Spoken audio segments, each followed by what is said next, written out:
Stonehenge, the Pyramid of Cheops, Göbekli Tepe, what do all these places have in common? They're thousands of years old and we still don't really understand them. But what scientists have now discovered suggests we may need to completely rewrite the history of humanity. We'll take a look at that today and we'll dive right in.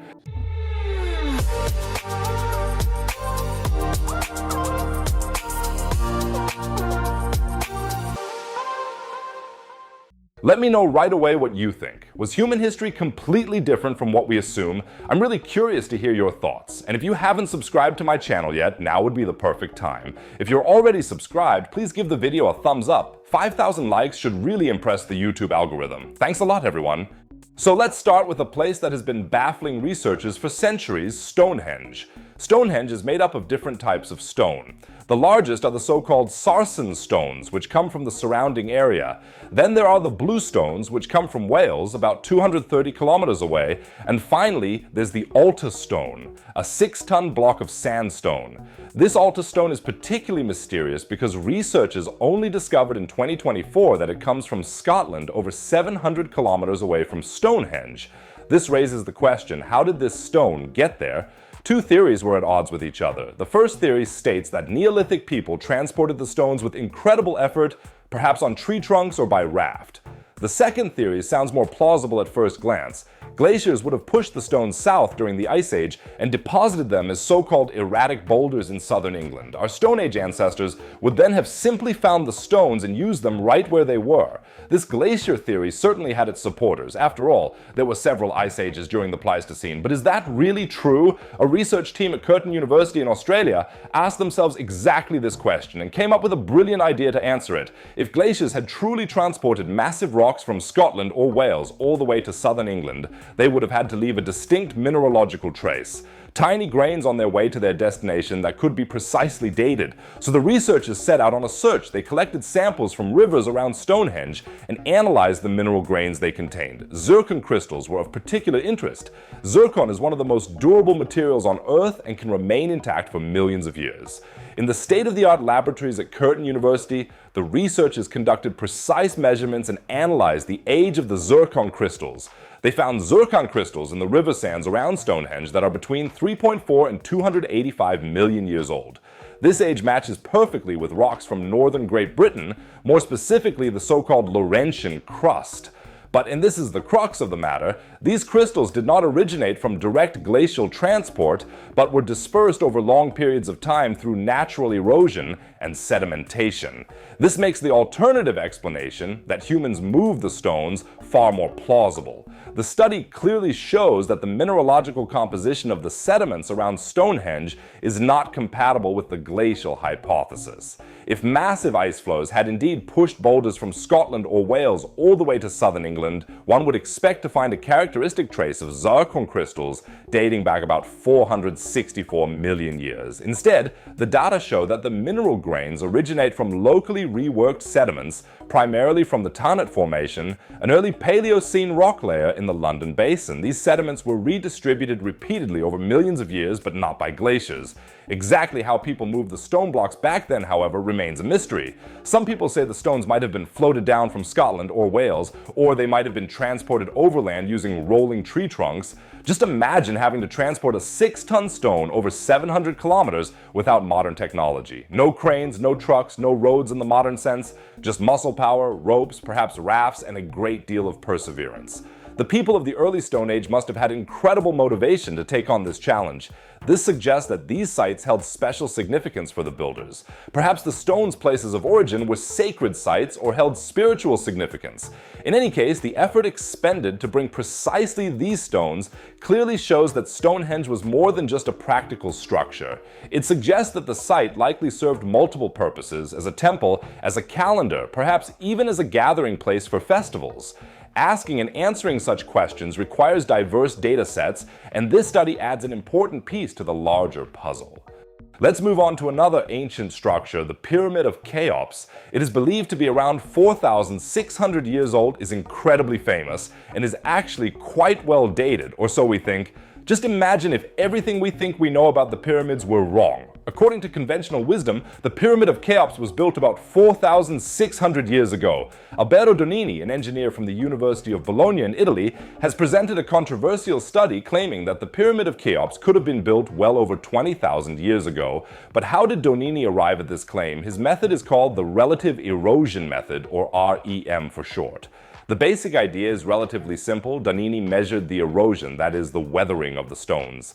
Specifically, he compared the degree of weathering in stones that have been exposed to the elements since the pyramid's construction with stones that have only been exposed for about 675 years. Why 675 years? Originally, the pyramids were clad with smooth white limestone slabs that are said to have literally shone in the sun. But then came the devastating earthquake in Crete in 1303, which also shook Egypt and loosened many of these facing slabs. In the decades that followed, these stones were systematically removed and used for the reconstruction of Cairo. Only a few facing blocks remain today at the base of the Pyramid of Khufu and near the top of the Pyramid of Khafre. Donini has now examined the stones that lay beneath this facing and have only been exposed for about 675 years. He compared these with the neighboring stones, which have been constantly exposed to wind, weather, and sand since the pyramid's construction. His reasoning is that if he knows how much a stone has weathered over 675 years, he can calculate, based on the ratio to the total weathering, how long the other stone has been exposed to the elements, and thus how old the pyramid actually is. Donini took measurements at 12 different locations, mainly around the base of the Pyramid of Cheops. He examined two types of erosion. First, so-called pitting erosion, small indentations and holes in the rock, and second, uniform wear, in which the entire surface is eroded evenly. His calculations yielded some dramatic results. At some measurement points, the age was 50,000 years, at others only about 5,700 years. Taking the average of all 12 measurement points, he finally arrived at 24,941 years. If that were true, we would be dealing with a completely unknown advanced civilization that was capable of such architectural masterpieces over 20,000 years ago. But before we all throw out our history books, we should take a closer, more critical look at the matter. Donini's study has several weaknesses, some of which he even acknowledges himself. First, the method assumes that erosion proceeds at a constant rate. In other words, that a stone weathers by the same amount every century. In reality, however, that is not the case. The climate in Egypt was significantly more humid thousands of years ago than it is today. More moisture also means more erosion, so if the stones eroded faster in the past than they have over the last 675 years, that would lead to a massive overestimation of their age. Second, the pyramids were partially covered in sand for long periods of time. The Sphinx, for example, was buried up to its neck in desert sand for centuries. But if parts of the pyramid base were also temporarily buried under sand, they were protected from erosion. And that too would completely throw off the calculations. Third, Donini himself admits that modern mass tourism has massively accelerated the wear and tear. Thousands upon thousands of people walk around the pyramids every day. Add to that air pollution and acid rain, all factors that didn't exist in ancient times. And fourth, we already have very reliable methods for determining the age of the pyramids. For one, classical archaeology, ceramic finds for example, all the pottery we find in Giza looks like the pottery from the time of Khufu, Chephren, and Menkaure, the kings who built these pyramids during the 4th dynasty. On the other hand, we have radiocarbon dating. This method was applied to seeds and plant material found in and around the pyramids, and lo and behold, radiocarbon dating confirms quite accurately what the archaeologists had estimated. The pyramids were built around 2600 BC. These established methods are very reliable, and I would say more reliable than erosion measurements, which can be influenced by so many factors. Donini himself admits that his results only indicate the order of magnitude of the construction period, not a precise date.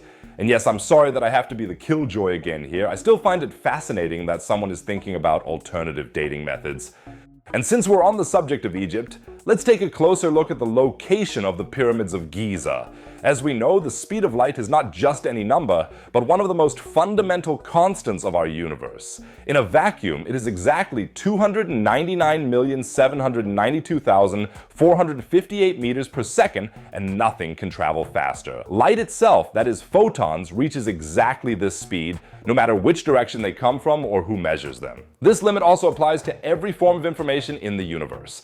It is, so to speak, the absolute speed limit of reality. And here's the kicker. The latitude of the Pyramid of Cheops corresponds exactly to this natural constant. But as always, I have to play the killjoy again. First of all, the ancient Egyptians didn't measure distance in meters at all as we do today. If the Egyptians had measured the speed of light, they would have done so in ells, which are about twice as long as our meter. Using that value, you'd end up somewhere in Western Russia. On top of that, our modern system of specifying locations on Earth by latitude in decimal degrees did not originate in antiquity, but only in the second half of the 20th century. And the pyramid's position doesn't actually quite match up either. The Great Pyramid isn't a point, it's a massive structure. Depending on which side you measure from, you'll get slightly different latitudes. In short, you have to tweak the number just a little bit to make it fit.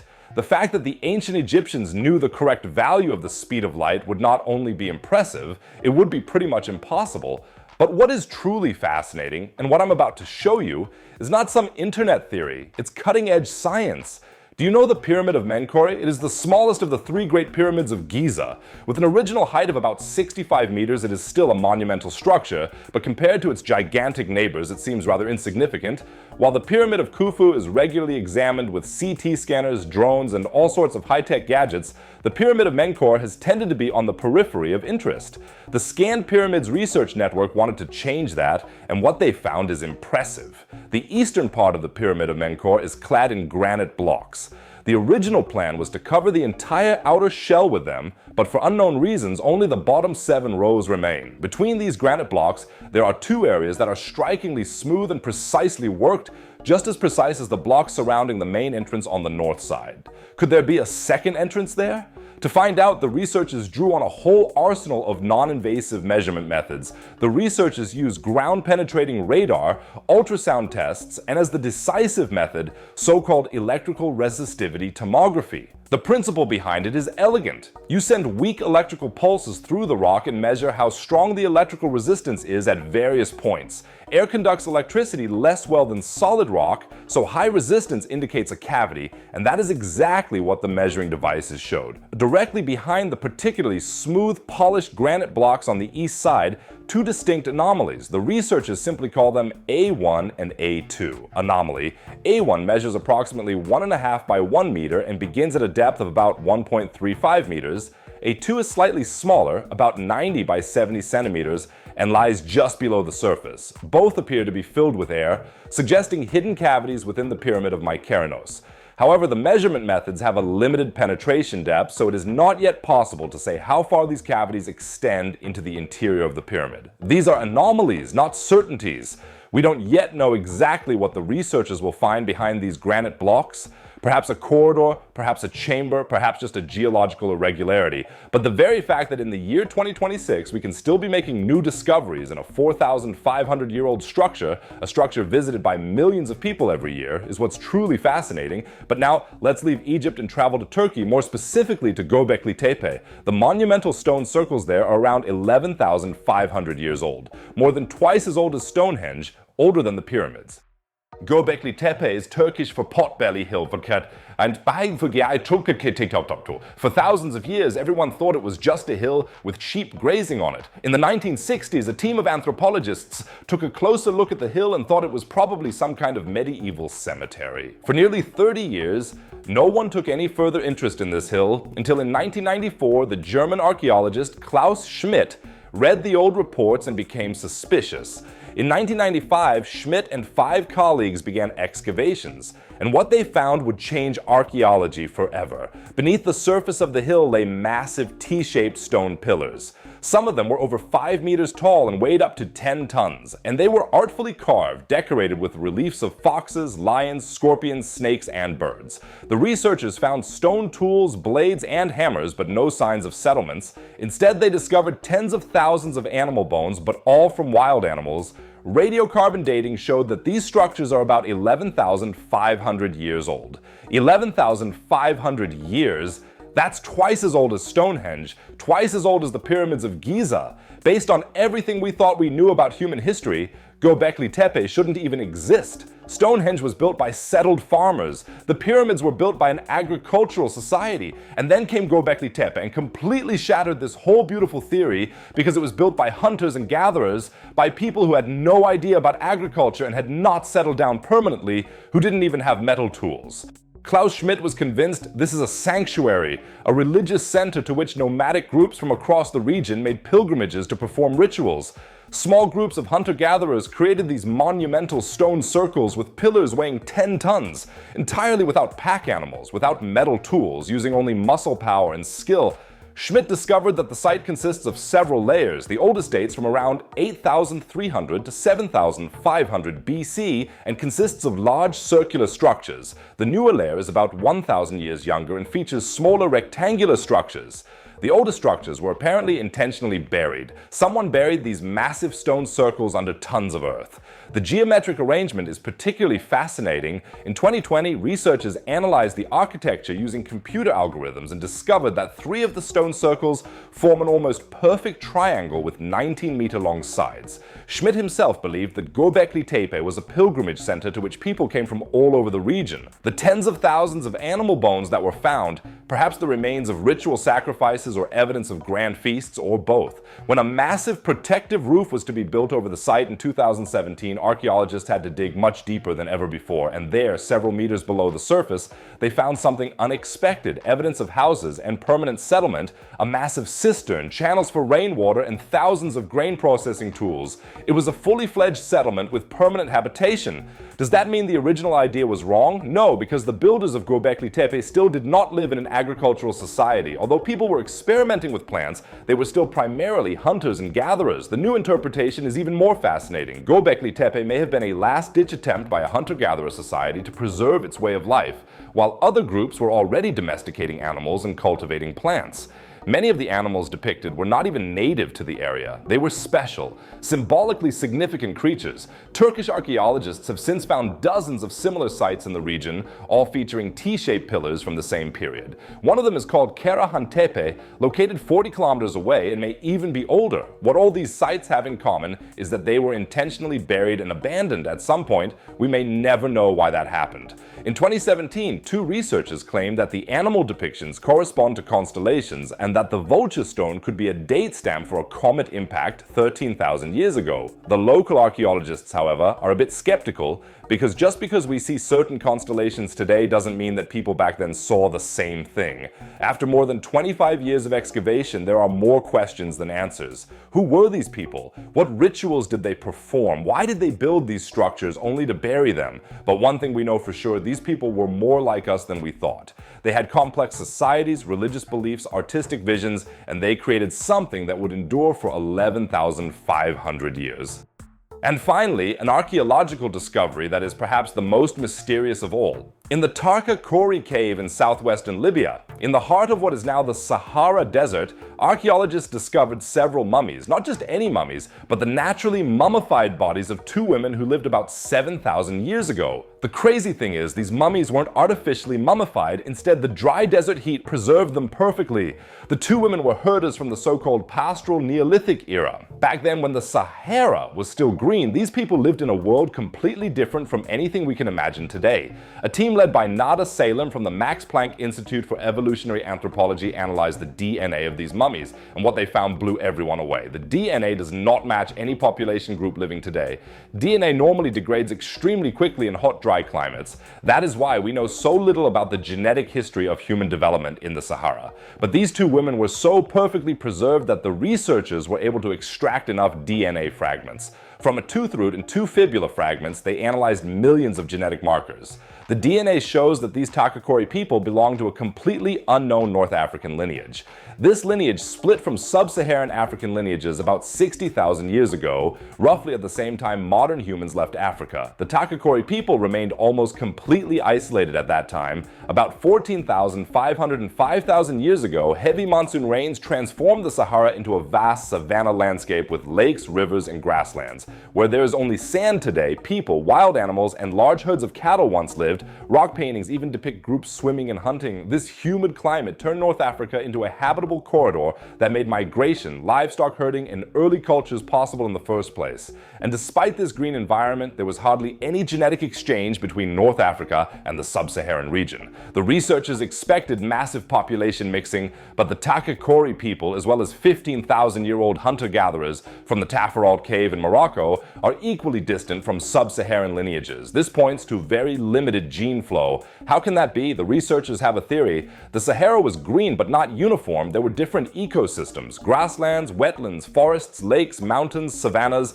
and this diversity likely led to fragmented habitats. Combined with social and cultural barriers, as well as the spatial structure of the population, this restricted gene flow. However, the scientists did find one genetic influence. The Takakori people have Neanderthal DNA, much less than other populations outside Africa to be sure, but significantly more than contemporary sub-Saharan genomes. This proves that while this group was isolated, it was not completely cut off. Apart from this small genetic Neanderthal influence, they lived primarily in isolation from other populations. And despite this isolation and the lack of genetic exchange, there was cultural and technological influence. At the site, there is evidence of livestock herding dating back as far as 8,300 years ago, one of the earliest pieces of evidence in the Central Sahara. However, the DNA shows that this way of life did not arise from immigrant groups, but spread primarily through cultural means. So we see that culture and genes do not always travel together. And what became of these people? The Green Sahara dried up about 5,000 years ago. The increasing aridity forced people to migrate north toward the Mediterranean or south into the Sahel. The genetic trace can still be found today among the Fulani herders. A group of Fulani herders from 8 Sahel countries shows an increased genetic affinity to the Takakori. This means that the descendants of this mysterious North African population are still alive today. They eventually intermixed with other groups. The discovery is truly remarkable from a historical perspective and has implications for our understanding of human evolution. Over thousands of years, the Sahara played a significant role in shaping African populations, not only as a barrier, but also as a fragmented habitat with many different ecological niches. And the craziest thing is that, geologically speaking, all of this happened not so long ago, and yet the past and evolution of our own species remain such a mystery to us today. Our past is far more complex and surprising than we ever could have imagined. And with every new discovery, it becomes clear that we're still only scratching the surface. If you don't want to miss any future discoveries, be sure to subscribe to the channel now, and please give it a thumbs up to help us reach 5,000 likes. And now we're traveling to another fascinating region, Siberia. In Russia, gigantic craters are suddenly appearing, some over 100 meters deep. They seem to emerge out of nowhere, releasing something from the permafrost that could be very dangerous for us. We'll explain what's behind this and what it means for the future in the video shown in the top right corner. In the bottom right corner, another topic from space and science. Otherwise, I'd say see you in the next video. Take care, everyone.